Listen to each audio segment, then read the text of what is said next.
Hey guys, today I'm going to be solving another math situation with you guys. Are you ready? Okay, so last week we were talking about a pet shop that had lots of different birds, if you remember. And then there was a family that came in and bought some of the birds, and then there were Boy Scouts that bought some of the birds, and we needed to figure out how many birds they had left. Well, we are going to do a similar situation this week, but I want you to pay close attention to all of the information that you're hearing to see if it's another subtraction problem, if we're taking something away, or if this week's is an addition problem, if we are adding all of the different components, all of the different animals. Are you ready? Okay, so here it goes. It says, the zoo needs to order food for all of their small animals. Okay, so this week there's a zoo, and they have all these small animals. And again, they need to order food for them. Okay, so we need to see how many animals they need to order food for. Can you tell ordering food is very important for Mrs. Maxwell? All right, it says they have 10 birds, 11 mice, and 15 rabbits. As you can see, I circled these 3 numbers because they're very important. So there's a zoo, it has small animals, they need to order food for them, and now we know a little bit more information. We know that they have 10 birds, they have 11 mice, and they have 15 rabbits. Okay, so that's all of our information. Let's read that last question and see what they want us to do, okay? It says, how many animals do they need to order food for? Okay, so now we need to figure out how many animals we need to order food for. So in this situation, does it sound like we're taking something away? Are people coming to the zoo and taking those animals away? Nope. They're not taking any animals away this week.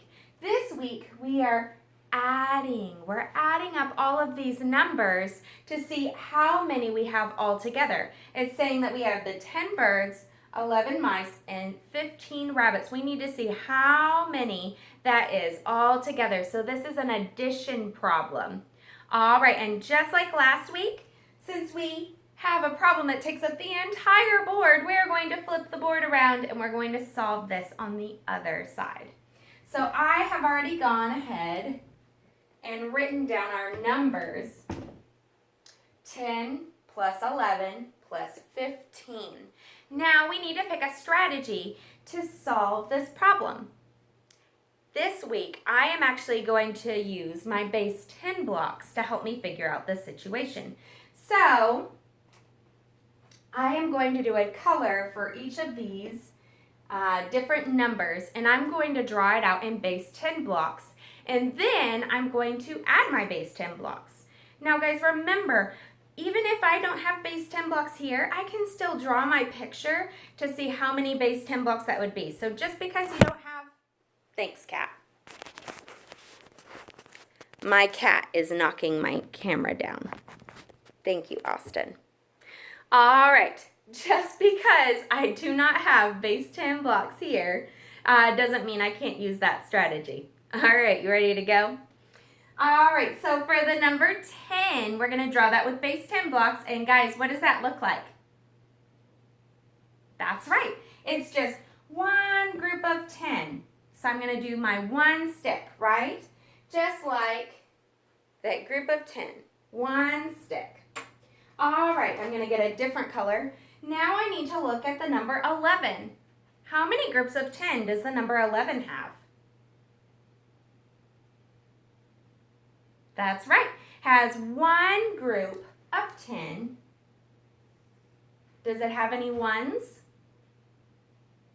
It does. How many ones does it have? 1, 1. Because 10 and then one more is 11. All right. I'm going to grab another color, and this is going to be for 15.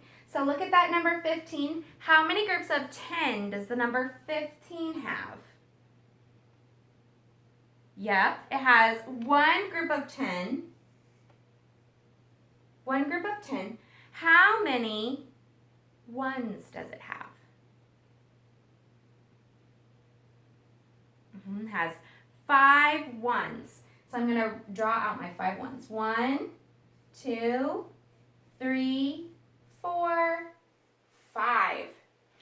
So I have written down all my base 10 blocks for each of these numbers. Now I have a picture that I can work with, and it'll be a little bit easier for me to figure out. So let's look at all of the information that we have. Grab a different color. No, I'm just going to use black. All right, so now let's look at all of our 10s together. And how many 10s do we have? We have 10, 20, 30. We have 30 plus our ones. So we have 1, 2, 3, 4, 5, 6. 30 plus 6. So guys, this is our expanded form, right? We have expanded form. Now we need to merge these numbers together. We need to put them together to write this number in standard form. You ready? Okay, so 30 plus 6 is going to be 36. So 10 plus 11 plus 15 equals, I have to write it super small, equals 36. So we're going to go back very quickly to our question. If you remember, it asks, how many animals do they need to order food for? So how many animals do they have all together that they need to order food for? They need to order food for 36 animals. So 36 animals is our answer. Ta-da! All right, guys. Thank you so much for helping me solve this tricky situation. And I can't wait to see all of the situations that you guys solve on your own. Thanks for working with me. Bye. Have a good week.